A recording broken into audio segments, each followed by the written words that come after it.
Vi er i Haderslev, og vi er på besøg ved gårdejer Niels Agerbo Hansen. Og mit navn er Palle, og jeg repræsenterer firmaet Brokken, og vi skal tale gummimotter. Gummimotter til farestiger, hvor motten typisk er 9 mm tyk og med 3 lag lærred. Og de kommer fra verdens største producent af gummibånd, og ligger i Vesttyskland eller i Tyskland. Og for omkring 5,5 år siden, der kom jeg i kontakt med Niels, og vi kom til at tale om gummimotter. Men Niels kan fortælle os lidt om hans forløb med gummimotter. Ja, jeg har jo prøvet diverse gummimotter fra alle mulige firmaer, og ja, vi skiftede temmelig tit ud på de motter og brugt meget tid på at skifte gummimotter ud. Ja, nogle af dem, de kunne allerede begynde, man kunne se slidmærker efter bare en sol, der havde faret, så var der allerede mærker. Og når mærkerne de begyndte at blive dybe, jamen, så begyndte skuldersåret jo igen. Jo. Og så havde Palle jo en mod, jeg skulle prøve, og det var virkelig fantastisk. Nu har de lagt i 5 år, og Palle han siger, at vi skal prøve på at vende dem, men det er vi ikke engang begyndt på endnu. Der er slidmærker for oven, men der er måske gået en enkelt eller 2 af modderne i stykker, men ellers så har de lagt, uden vi har rørt ved dem i 5 år. Virkelig helt fantastisk, og vi sparer jo en masse tid på ikke at skal skifte de modder hele tiden, og få ekstra folk ind, for det tager alligevel noget tid at skifte de modder hver gang vi skal have en ny sø i farestallen. Vi har ikke for mange farestier. Og det er virkelig fantastisk. Det man så også ligesom kan nævne omkring modderne, det er, at de er lagt ind uden noget form for beskyttelse. Altså rustfri stål rundt i kanter og sådan noget. De ligger helt nøgne. Ja. Og så er de fastgjort. De er fastgjort i de tilfælde, men der er mange muligheder jo med de der anker. Og det er meget let at montere.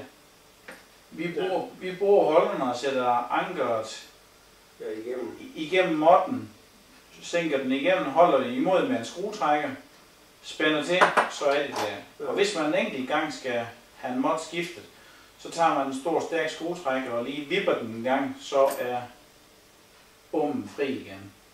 Og så kan modden faktisk bare løftes op. Men det er meget sjældent, at går en mod løs. Det kan gå hen og ske, at det sker, men sådan er det med alting. Men det der er mest interessant med det her, det er, at du har kørt de der 5,5 år på en side. Ja. Og når I nu vender dem... Det er sjovt, at du siger, at vi skal vente, men vi er ikke sådan stor lyst til at vente dem endnu, for det kører bare derude. Ja, men man skal heller ikke vende dem før, at tid er jo. Nej. Men at man så kan slide lige så lang tid på den anden side. Ja, det ved jeg jo så ikke, men det er jo lige så meget gummi på den anden side. Ja, lige præcis jo. Og der er jo ikke hul på lærredet endnu. Nej. I nogle steder er det blevet slidt ned til, hvor lærredet er kommet igennem, men det sker ikke noget ved, for det er jo 3 lag lærred. Lige præcis. Ja. Altså, det er jo slidt på modder efter 5 år, men... Det vil der være. Også på et stærkt betongulv. Ja, det er det også. Alt slidt, når du står og søger på det hele tiden jo.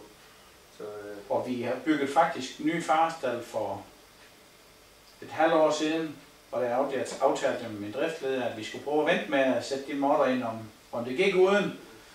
Og det gik ikke uden. Og så fik vi dem sat ind, og ja, nu fungerer de nye farestier lige så godt som alle de gamle.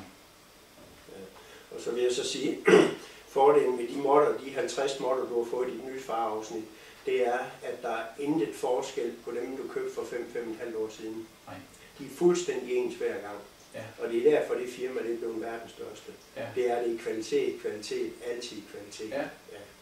Og så koster det en lille smule penge, men hvis det her det ender med, og det tror jeg selv på nu, at dine modder, for eksempel, de fleste af dem kan ligge i 10 år, hvis det er tilfældet, og så man siger, med andre måske har oplevelse af, at modderen kan holde i et par år eller sådan noget.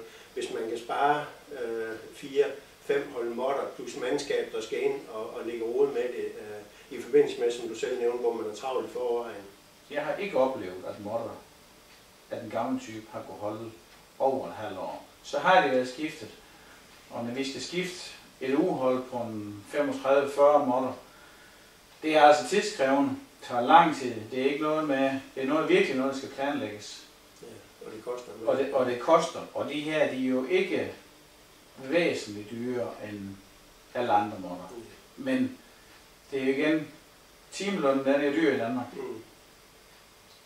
Og det er derfor, jeg er blevet så begejstret for de motter her. Ja.